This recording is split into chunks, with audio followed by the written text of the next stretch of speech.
ज्ञानयज्ञसूत्रमिन्दुशेखरं कृपाकरं नारदादियोगिवृन्दवन्दितं दिगम्बरं काशिकापुराधिनाथ कालभैरवं भजे।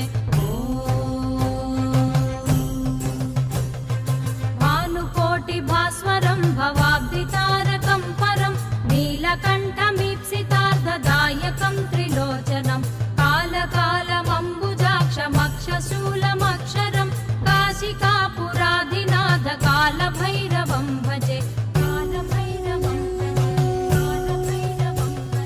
शूलटङ्कपाशदण्डपाणिमादिकारणं श्यामकायमादिदेवमक्षरं निरामयं भीमविक्रमं प्रभुं विचित्रताण्डवप्रियं काशिकापुराधिनाथ कालभैरवं